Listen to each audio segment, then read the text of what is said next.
with the City of Greater Dandenong to bring you one of several series of seminars in regard to businesses being COVID safe. So really today is all about us providing professionals who have the latest in knowledge and information and providing business owners and leaders an opportunity to gain some knowledge, to ask questions, and to hear what they need to do to ensure that they're compliant. Before we get into the main parts, I've got a couple of housekeeping items that I need to let you know of. So the first thing is that, as you may have experienced on other webinars, we'll be putting you on mute simply for sound quality when speakers are presenting. Then when we have a Q&A, we'll be asking people to put their questions into the chat box. So there's a chat box at the very bottom of your screen and they'll come up on the chat screen and we'll work through those during the Q&A. The second thing I need to let you all know is that we'll be recording this session and our aim is to publish this and put it up on YouTube. However, I want to make the caveat that we'll need to seek some approvals first. So that's our intention, that's what we're hoping to do. No guarantees, but certainly today we want to make sure that everyone gets their questions answered. Finally, we've got a few guest speakers and we'll be introducing those as we go through. But first of all, as we get started, I'd like to please welcome Scott Walker, who is the Emergency Management Coordinator at City of Greater Dandenong. Thanks, Scott. Thank you, Lisa. Yes, Scott Walker's my name, and I work for the City of Greater Dandenong, and we are joined today by some other staff members that I'll introduce a little bit later from Council. So I just firstly wanted to say thank you to the Greater Dandenong Chamber of Commerce. We started this scoping, I think, a week or two ago, so we've quite quickly put this together, and we couldn't have really done this without the support of Lisa and Tamara and the whole team at the Chamber of Commerce. So it's been a pleasure to see this come together. I think the fact that it's sold out today shows that the interest in our local business community. And so we're really excited to be able to join with you today, share some information, open Q&A towards the end of it, and really this to be a start of an ongoing conversation with our business community. I know a lot of our staff are doing that already, but really encourage us we're here to support you and to help you as much as we can, and this is the first start of that.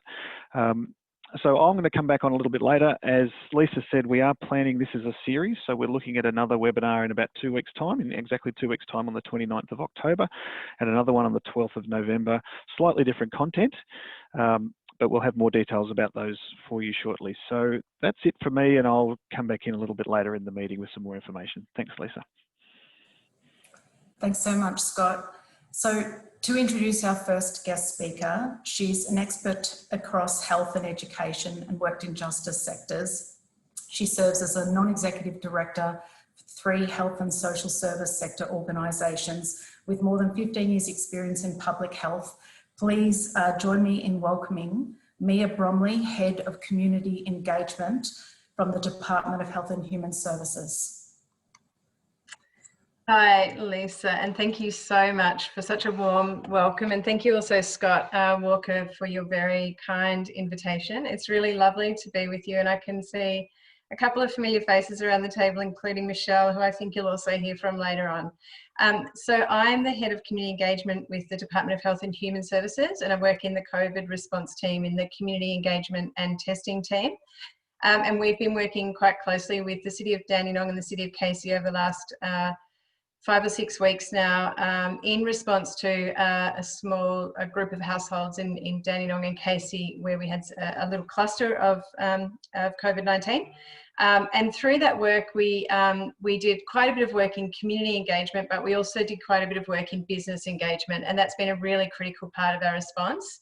And we're continuing now to work quite closely with Dandenong and Casey City Councils and a whole range of other stakeholders on the preparedness, I guess, for the next steps as we move through the roadmap and as we see ourselves coming out of the current restrictions and into what we're calling a new COVID normal. How we prepare and work with businesses across the state is really critical to the success of that strategy. If it's okay, I'm going to share my screen. I hope this works well. I think it will. Share. Can you see my screen? Can I get a nod? Great. Okay, and can you see that full screen? Great, excellent. Yeah, thanks again. And I just wanted to, I guess, talk a little bit about the community engagement approach that we're taking at DHHS in relation to COVID. So in this diagram here on the left-hand side, you can see that our foundation is engaging in testing across the Victorian community to find and contain the virus, COVID-19. And we do, at the kind of base, I call it, of the pyramid, we're doing some broad community engagement. So some really proactive community engagement with businesses and local governments across Victoria. In the middle there, under targeted engagement, we know that there are some communities, some industries and workplace settings, and many of you will be aware of those, and also some places that are more vulnerable to than others. So I guess vulnerable to the transmission of COVID-19, and also more difficult to control the virus if it's in those situations. So some of those situations, as you'll all be aware of, are employment settings like meatworks, like cleaning, like aged care and disability, and those are settings where people are working in casualised workforces and moving across workforce sites, particularly in cleaning, for example, and disability and aged care, and also environments where people are working quite closely together, and that's absolutely been the case in some meatworks. And so we also know that people who are living in more vulnerable settings, so overcrowded housing, public housing, high density housing, and housing with shared facilities can be more vulnerable. And we know that some cohorts within the community are more vulnerable. So those might be people with lower English literacy or lower literacy in their first language, lower health literacy, and lower access to resource, people living in households where they've got multiple members of lots of people living in the household across multiple generations. So I guess when we get a combination of those three things, which we quite often do, vulnerable people living in vulnerable settings and working in vulnerable employment situations, they're kind of the people that we know we need to target going forward. And right at the top of that pyramid, we work in outbreaks. So we do community engagement in outbreaks. And many of you, if you've been watching the news over the last couple of days, might be aware that we've got a bit of an outbreak, a small outbreak at the moment in Shepparton. And I guess just as context, the transmission to Shepparton came from the Chadstone cluster, and many of you will be aware of that. And that Chadstone cluster proved to be quite complex, both in the Chadstone environment, obviously being a large shopping centre, and as we think about moving out of restrictions, being really conscious that we were quite lucky with Chadstone, really, that there were not, the centre wasn't full, but if we had 10,000 people a day getting through Chadstone, we would have been in a very different situation. So from Chadstone, that transmission, as you know, has now reached Shepparton. And the engagement response and a number of businesses in Shepparton, and the engagement response that we've had in partnership with DJPR, including with Michelle, who's on this call, and the local Chamber of Commerce. In fact, I'm speaking later today to the Chamber of Commerce in Shepparton, has been absolutely phenomenal. And the response that we've had from businesses there has been amazing, in line with the response that we've had from businesses in Casey and Dandenong as well. And so all of that work that we do in that sort of pyramid, so the broad targeted engagement and also the outbreak engagement, really is hoping to achieve a few things. So the first thing is reduce time to test. And we think time to test is a proxy for the trust that we have in the community. So what we'd like to see is where people are unwell or they're in a high risk environment, that they get tested quickly. And we know that getting tested quickly both helps us contain the virus, but it also gives us an indication of how trusting, I guess, people are in our response. We then need people to isolate or quarantine effectively, and we provide a whole range of supports around that, and that includes, I guess, supports to businesses around payments, or supports to individuals around work payments. And I guess then what we're really starting to look to now, and this is becoming more and more prominent in our work, is thinking about how this will all play out as we move through the restrictions and the roadmap to whatever the COVID normal looks like. And so that's very much part of our thinking, and it's definitely part of the focus I know that Scott and his team have in terms of making small businesses and businesses across Dandenong and the KC local government areas safe. All of that we hope leads to reduced transmission, and we've got a kind of longer term vision of empowering people to live in a new COVID normal environment into the future. So that gives a bit of an overview, I guess, of what we do in community engagement. Community engagement sits in a broader team called Operation Drazi, or community engagement and testing, it's also known as. And so we sit alongside the testing team and work very, very closely in partnership with the testing team and the testing team enable a physical infrastructure to get people tested. So the pop-up testing sites, rapid response testing, etc. I'll just give a really brief overview of the response in Dandenong and KC, and maybe just through this highlight what I think some of the kind of opportunities and challenges going forward might be. So in terms of the work that we've done in Dandenong and KC, and the work that we're absolutely replicating across the state at the moment, is really trying to work closely with local businesses, local government, local community organisations to understand the nuance of the issues in a particular area. And so, for example, when we first started working with Dandenong and KC, we spent a little bit of time with local government and local community groups, understanding what were the barriers for people, what's going on in people's lives. And what we heard from the community was that many community members are small business owners. It's hard for them really to put in place COVID-safe behaviours sometimes in their businesses, and particularly in shops and small shops. I think DJPR is working really, really effectively with larger businesses, but it was really important for us to understand the relationship between the family clusters that we were seeing and the economic behaviours of people in those families, so people shopping or working in small businesses. And that was a really important part, I guess, of us scoping what the issue was and how we could approach it. The second part of our response was addressing the immediate barriers, and this is always the way we work in these situations. So for us, that really included standing up some pop-up testing sites, and many of you would have seen those around Dandenong and KC, Hallam Secondary College, Noble Park, Clyde Recreation Facility, and some pop-up sites at Dandenong Market. And those were really to, I guess, address any physical barriers that people have to testing. The other thing that we have out of the KC and Dandenong work actually done is we're really now promoting people to get tested if they need to get tested. So in higher risk suburbs and LGAs like KC, Dandenong, Frankston, Kilmore, and Hobsons Bay would be another one. We're saying, while we previously were very focused on people being tested if they had symptoms, we're now saying, please be tested if you think you need to be tested, if you think you're at risk, if you think you've been in a high risk setting, and especially if you've had any symptoms. And so we're really working on enabling more testing throughout the community, but particularly for people who we think might be in high risk settings or high risk environments. And the other part of the immediate barriers is providing really strong wraparound supports to enable people to stay home while they're isolating. So bringing food and whatever else people need to be comfortable in their houses for that isolation period.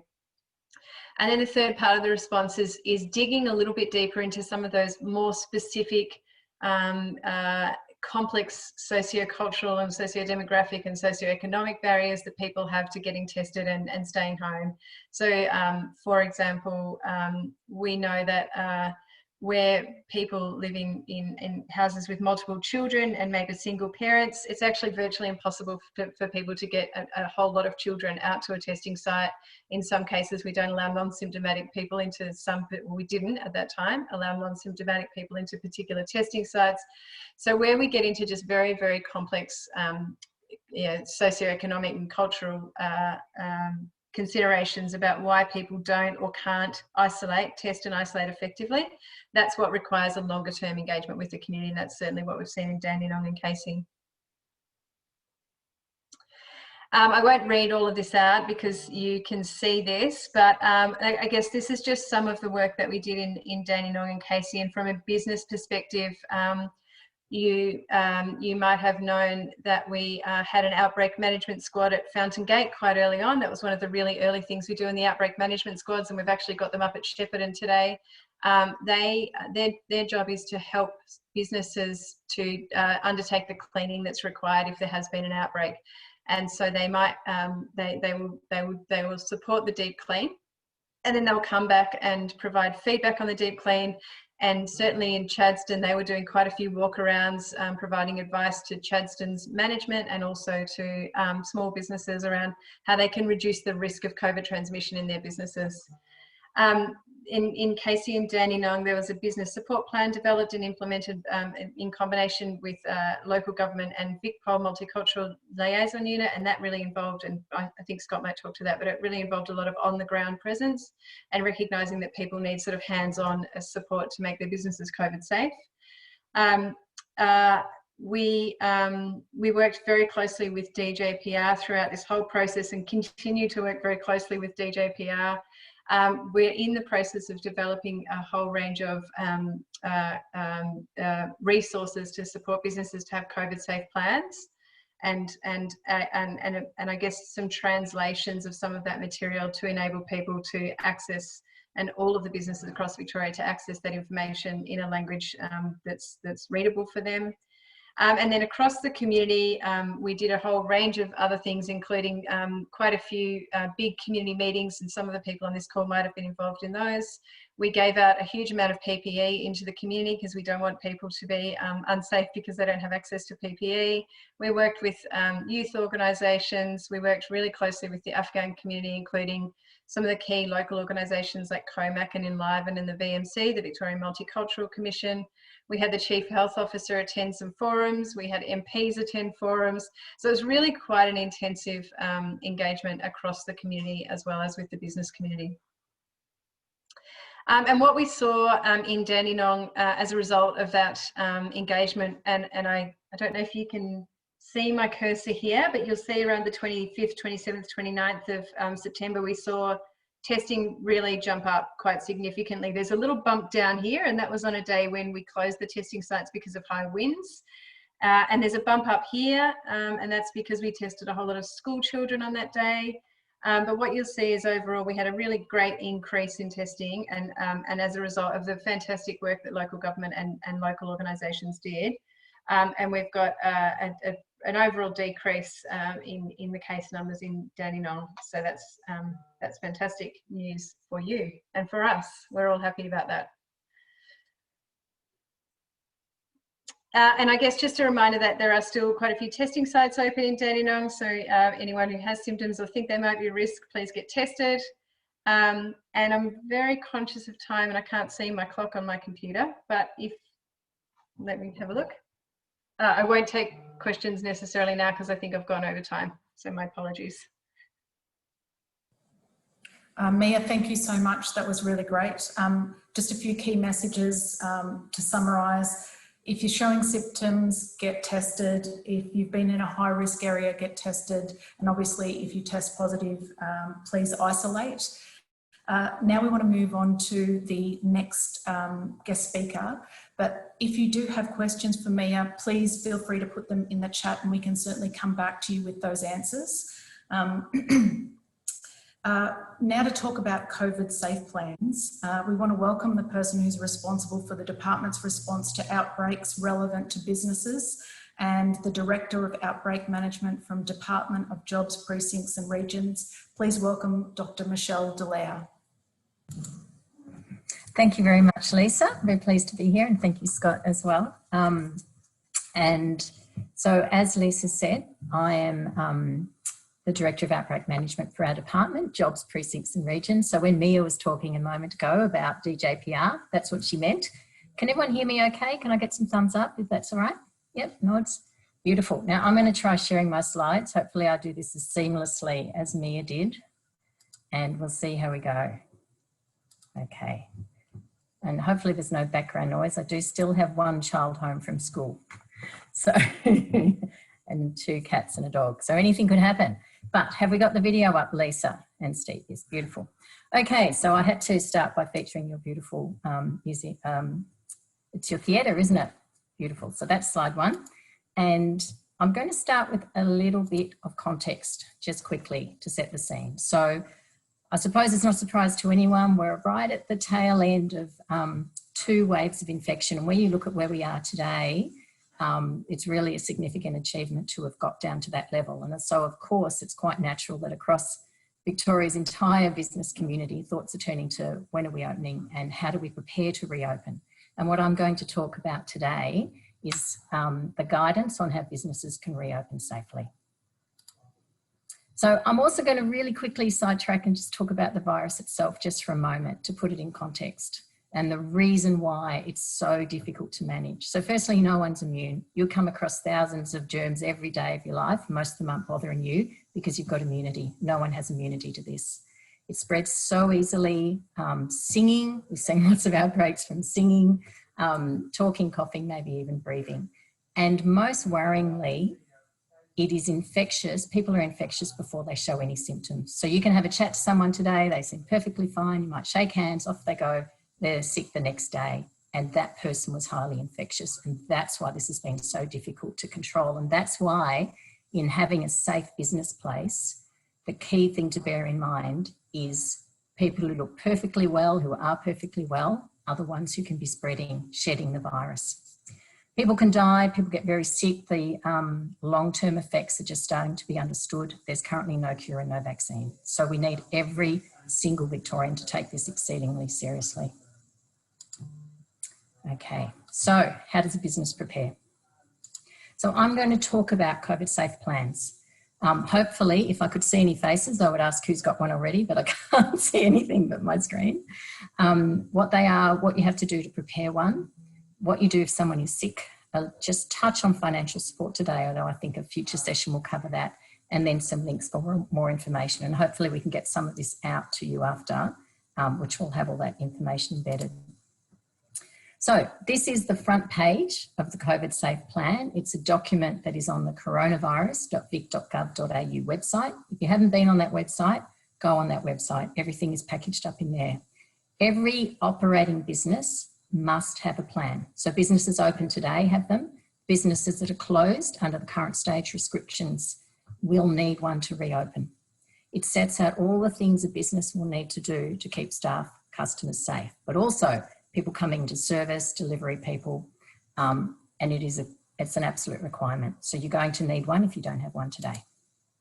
It's based on 6 principles, and these are all based on the public health advice, and these are the things that we know, absolutely know, prevent infection spreading if they're done properly. So, and I'm going to go through each one in a moment, but they are physical distancing, face coverings, good hygiene, keeping records and knowing what to do if someone's sick, and I'll spend a little bit of time on that later. Avoiding having people in enclosed spaces and creating workforce bubbles. So that's what every one of your businesses needs to be thinking through.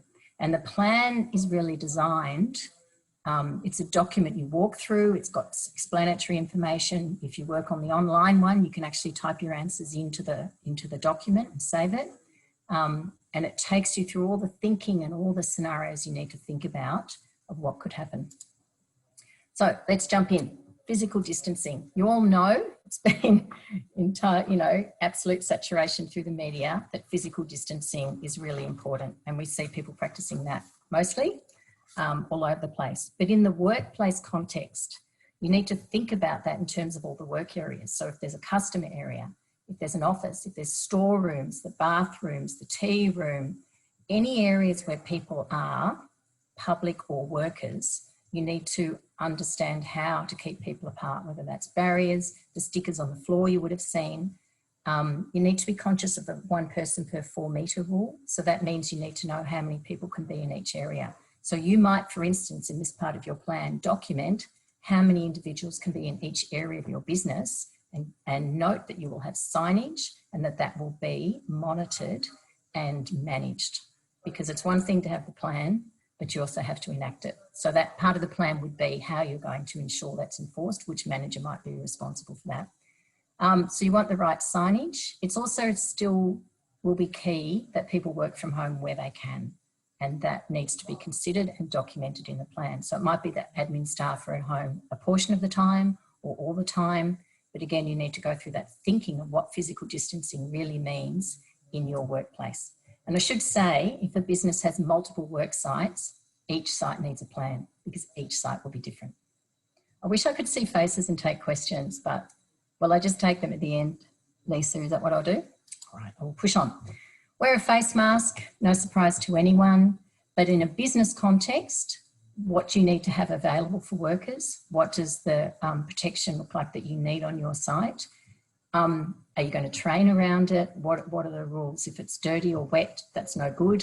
They have to be laundered every day, or will you provide disposable ones? So there needs to be enough training, and supervisors or managers on site need to be ensuring this happens. We've been working in outbreaks for a while. We know that in the context of some of the outbreaks we've had previously in Victoria, people were all at work masked, all good, and then they were going out in groups for a cigarette, mask is off, and the virus was being transmitted, we think, through that. So it's not just, you know, when you might be at the counter serving, it's all the interactions throughout the day. And if people have to have their mask off because they're eating or smoking or whatever it might be, then it's about thinking about how people can be separated. Good hygiene. So you will need to document the cleaning protocols for your business and which areas are cleaned daily or weekly, or which are the high touch areas. So a door handle that everyone's touching, or a lift button, or the button on the kettle, whatever it might be, you'll need to document these things get cleaned twice a day or between shifts or whatever it might be. I know some sites they're cleaning entire cleans every night. These are, you know, big businesses with high risk. In a small business, what does that look like for you? It might be twice a day of high touch areas. It might be nightly of the rest of the premises, and you need to think about the different sites. So that has to be documented and managed. And of course, is sanitising stations. So where are you going to have your hand sanitizer? Where customers come in, your workers' entrance, where deliveries come, in the kitchen. So again, document all those spots. It's all basic, it's all really simple, but you need to think it through and then you need to do it. And someone needs to be responsible to make sure those bottles aren't empty. Records are absolutely key. When there's been an outbreak and a business has been able to come back and say, these are all the people who are on shift, here's their phone numbers, and the health department can get onto contact tracing straight away. That works really well and stops infection spreading. If it's, oh, we're not quite sure, or it takes a few days to get that together, that's when things go wrong. So you must keep records and you need to document that in the plan. You also need to have a business contingency plan. Now, I'm going to come back to that in a moment because there's a little bit in that, and that is setting out what you will do if there's an outbreak or a case introduced into your business. And when we talk about records, it's your workers, it's your contractors, it's any service staff that might have come in to work on air conditioning, or it's delivery staff. And we've had examples of delivery drivers that are positive. Anyone who enters a workplace, you want their name and their contact. So that also needs to be in there, and how you're going to do that, who's responsible for that, where those records will be kept, and then who can access them. Avoid interactions in enclosed spaces. So if you have small rooms with multiple people, you need to document how you'll manage that. Do you limit the numbers? Is there an alternative site? And there's a lot more info in the plan itself that can help you with that. And just opening doors and windows makes a big difference in terms of the ability of the virus to infect if it's in the environment. And workplace bubbles. So this is about keeping people in groups or shifts. So if you've got a team of staff that always work Monday, Tuesday, don't mix them up with your weekend crew, or you could lose the whole lot if someone's infected. I don't mean lose the whole lot. I mean, they might all have to quarantine versus a subset of workers that stay together and don't mix. And the difference for a business between having to close entirely for 14 days versus taking off one shift or taking off a small group of workers who worked in one office, say, or one site, is really substantial. And the shift changes, and I don't know if we've got people on today that run businesses with big shifts or not, but we know that sometimes that's really well set up, except they're all getting together between shifts and having a chat, and that is an issue as well. Okay, So the business contingency plan, as I said. So this is part of the COVIDSafe plan. I'm going to show you. Looks like, oh, you can't see me, can you? So it's just a document you work through and you can fill in. So the contingency plan is what you'll do if someone tests positive. So you need to document, and for a small business, it might just be 10 bullet points in the field of the plan. This is who's in charge, and this is what they will do. For a bigger business or multiple sites, you might want to have a whole proper document you develop and keep current. So who does the worker ring? Who needs to know? Because it could be out of hours or on a weekend or a public holiday that someone finds out they're positive and then they're linked to your workplace. So who then is going to identify who was on site with them, who was a close contact? How is the cleaning going to be organised? You need to document who's responsible for that.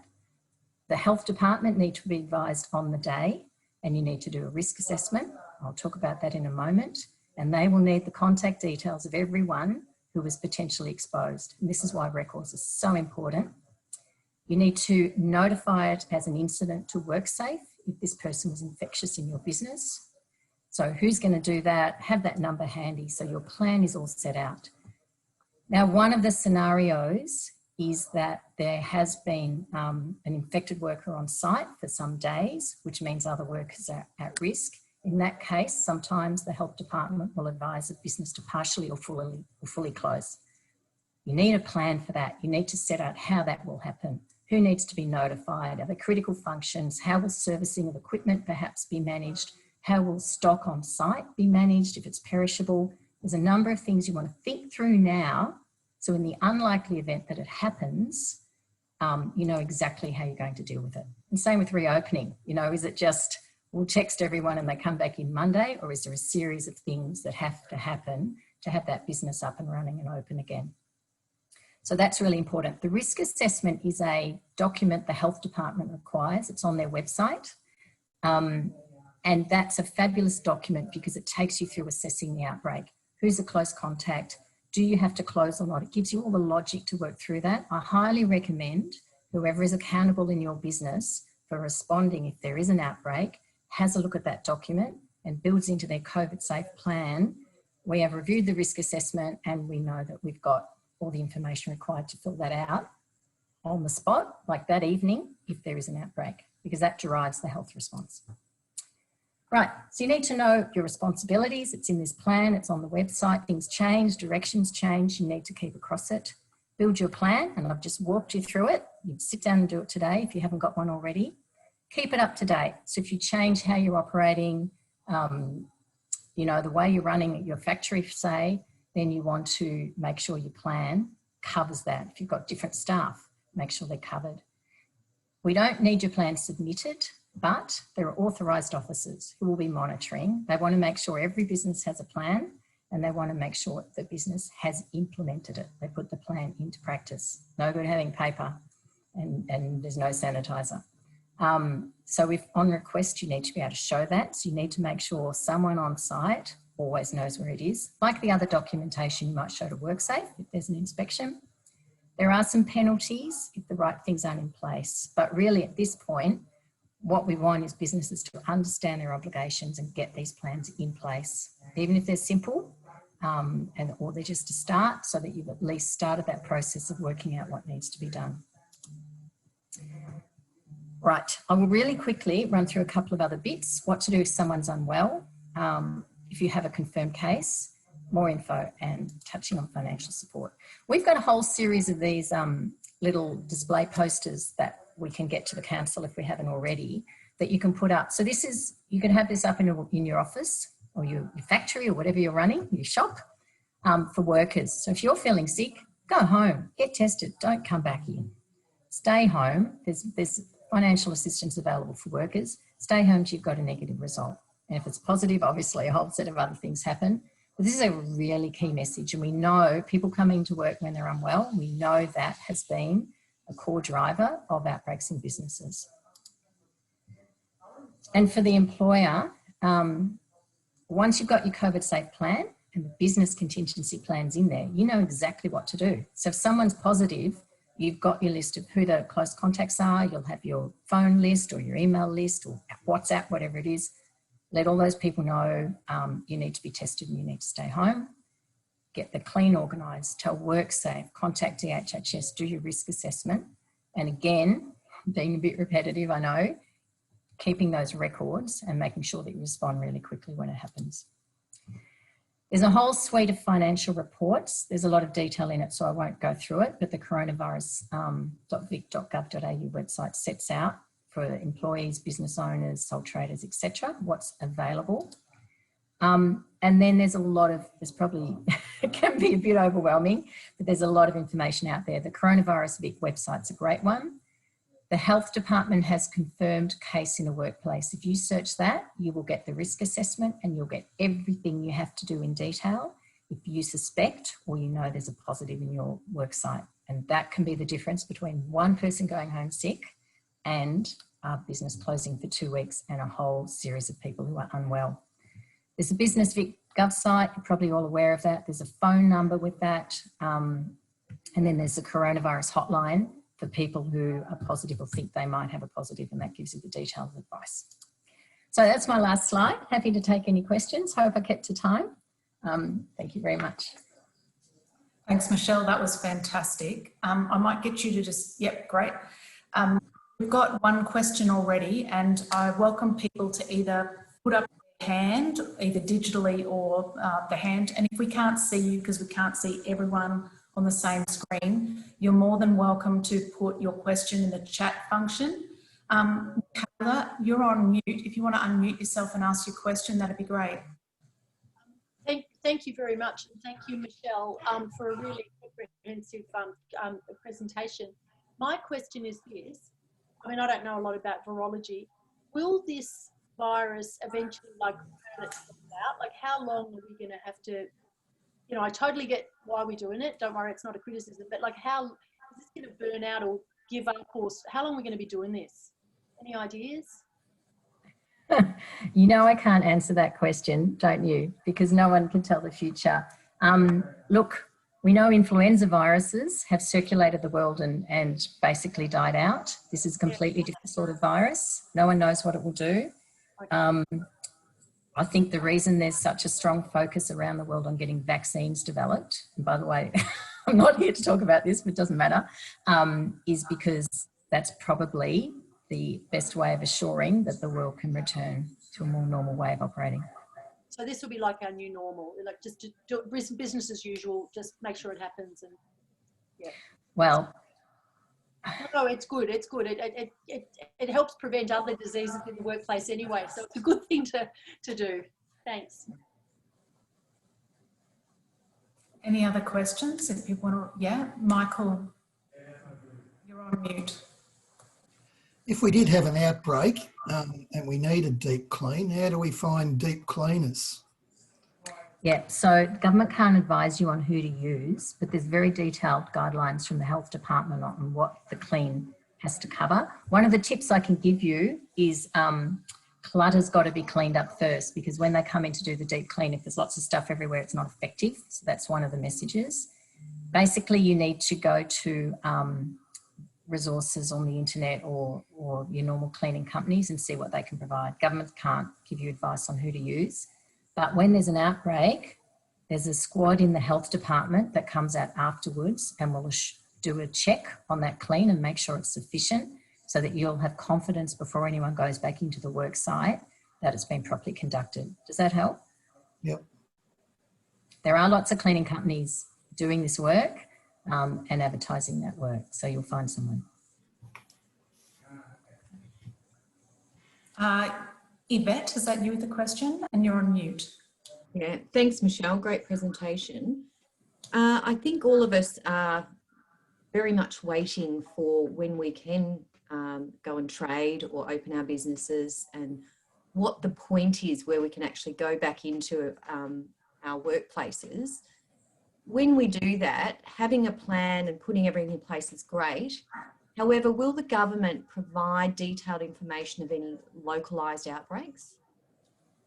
So I'm not able to speak to that because the health information is governed by the health department. I don't know if Mia's still online. What I can say is if you look at what's available today on the Shepparton outbreak, there's very detailed information on the site, the actual times when an infectious person was there. So I can't tell you exactly, but certainly the trend appears to be providing large amounts of information as early as it can be, often on the day. So I would expect, without knowing, that that would continue. Thank you. Andrew, and you're on mute. Hi, Michelle. I just want to find out, in the context of a place of worship, where you have many people coming in on a given day for, let's say, a church service. Now, we do require, as noted, about wearing masks. How does that work in the context of singing and things like that? Yeah, that's a really good question. And places of worship actually aren't under the jurisdiction of the jobs department. So I'm actually not sure which department manages that. I think at the moment singing is actually not allowed in schools. We know singing is a high risk activity. It generates a lot of aerosols. So I can't answer that. I'm really sorry, Andrew. When churches are allowed to reopen and when numbers are allowed to grow, I'm sure all that guidance will be provided at that point.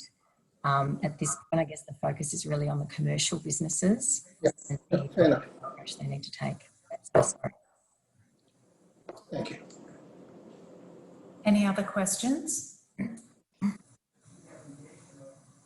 So I can't see any raised hands, and I've just looked in the chat, but there's a couple of things that occur to me, Michelle, and I wonder if they're sort of relevant to other people who are in attendance.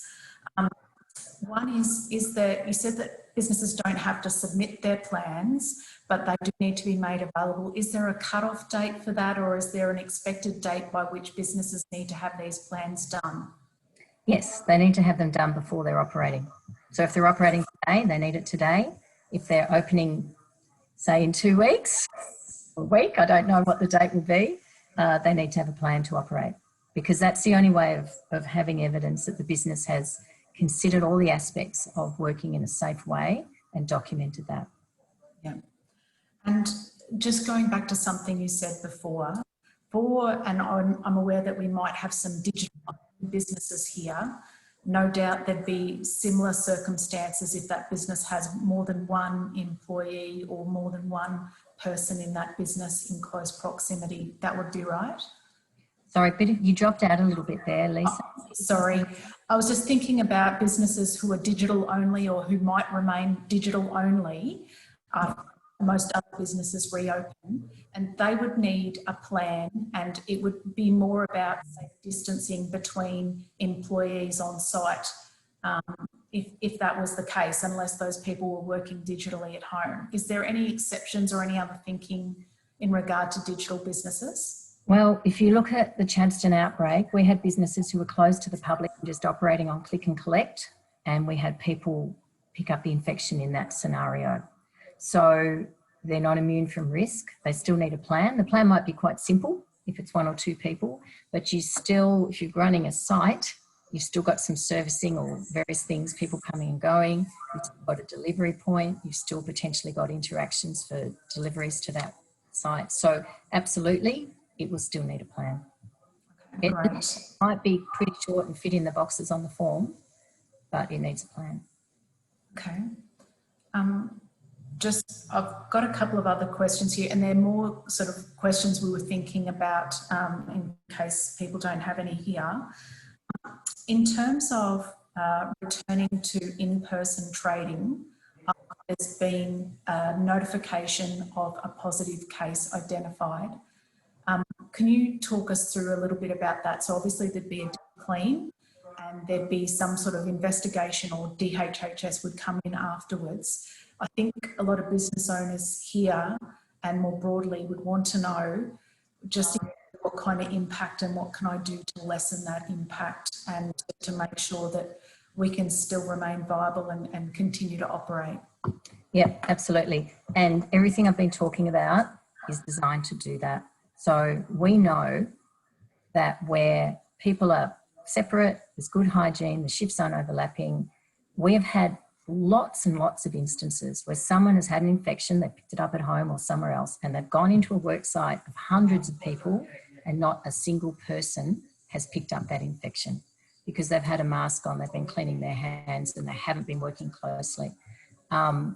So it's everything I've said, Lisa. It's having that plan, it's having done the pre-work, it's having the contact list, and it's just walking through your site and having a look. It's one thing to design it, but when you go out, if you see they're all in the storeroom at once or everyone's out the back having a coffee and with their masks off, that is the danger. So it's the everyday way people behave, because we're social animals, we want to be together, we know that. Behaviours that have to change. So the more you can separate people and have those records and be across it all the time, that is what makes the difference. Because if it's one person, it might be, and if they're limited, it might be that the business doesn't have to close, or it might close for a very short time. It's really where we know it's been spreading in the workplace that the health department often needs to have a longer term, you know, a 14-day shutdown. And sometimes someone can be positive and actually the days they were infectious were the weekend, or they hadn't been on shift for 5 days. And in that case, there's no impact at all. But, you know, that's more luck than anything. Okay. Does that answer your question? Yeah, absolutely. While we've been speaking, there's a few people who've put some questions in the chat box, so I'll go to those. Yep. I first wanted to mention there were questions about deep clean. Some people in attendance have put some information about deep clean services, so for the rest of you who are interested. There's a question also from Eddie, which is real estate agents, when we meet clients in the office or we're picking up keys, how do we do a deep clean as well? We normally collect at the front door only. So Eddie, you might need to provide context. I haven't explained your question very well.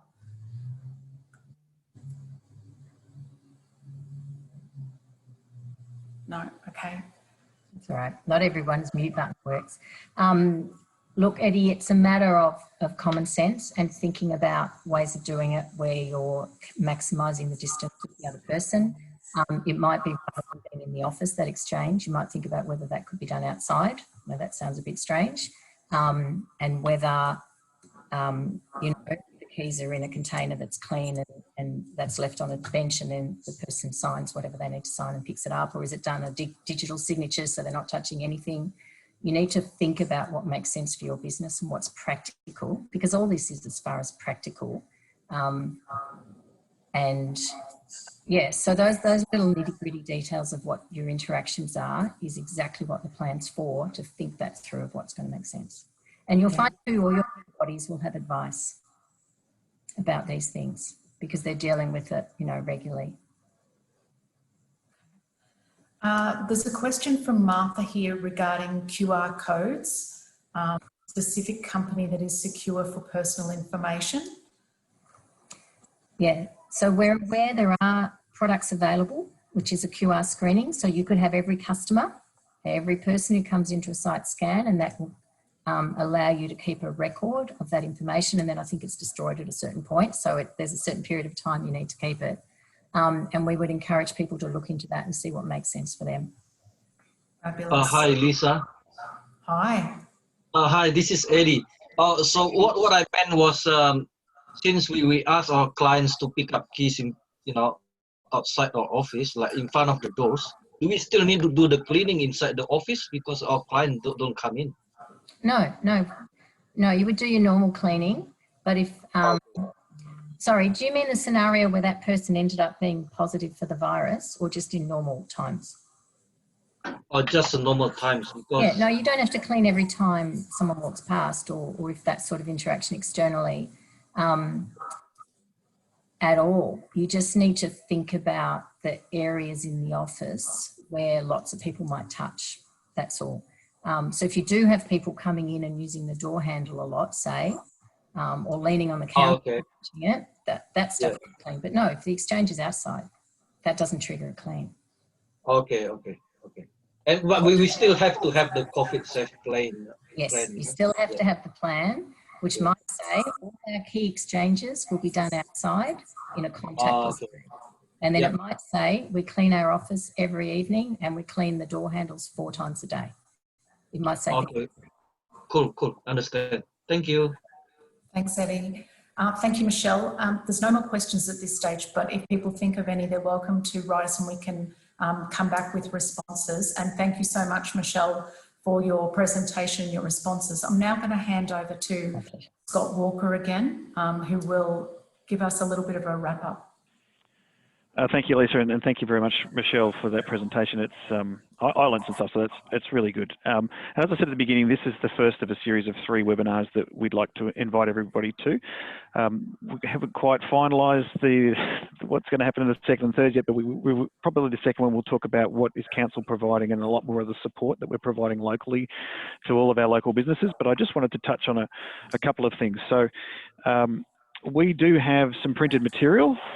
If I can do my show and tell, there is Greater Dandenong printed material that is straight from the website that Michelle mentioned. I've got COVIDSafe plans. We've got the pieces of paper that you need to, when you're considering your density quotient, so the number of people that can be in your locations at any one time, templates, key messages, and we've even produced,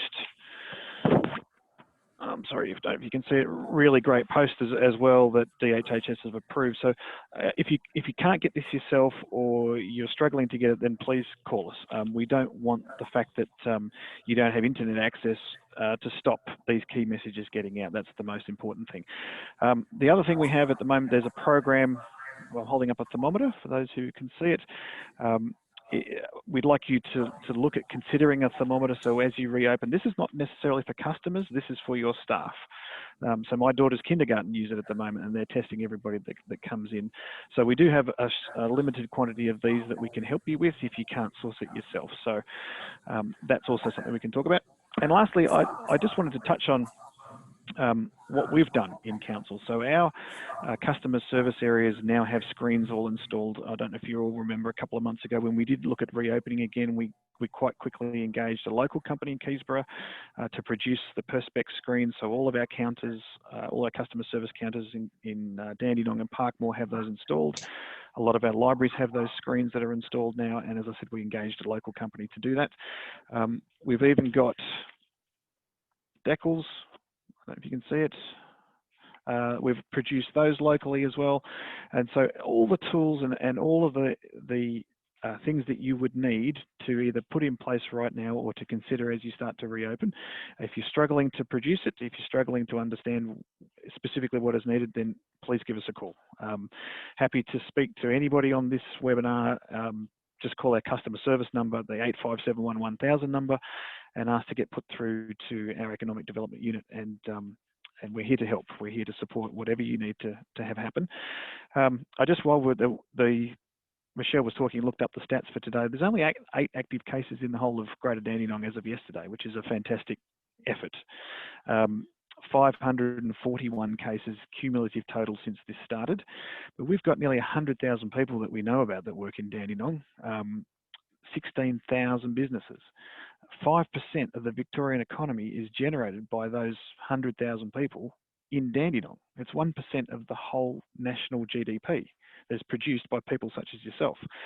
So that's why it's so critical that we get this right as we start to reopen and as the restrictions start to ease, because the last thing we want is anybody to get sick, is any businesses to have to close, and for the consequences of that, potentially very extreme consequences to happen locally. We're here to do whatever we can do to help you understand, firstly, your obligations and then how we can support you through this.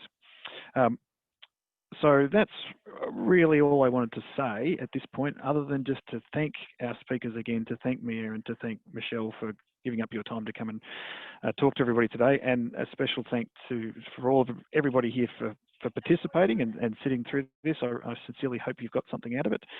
And thank you again to the Greater Dandenong Chamber of Commerce.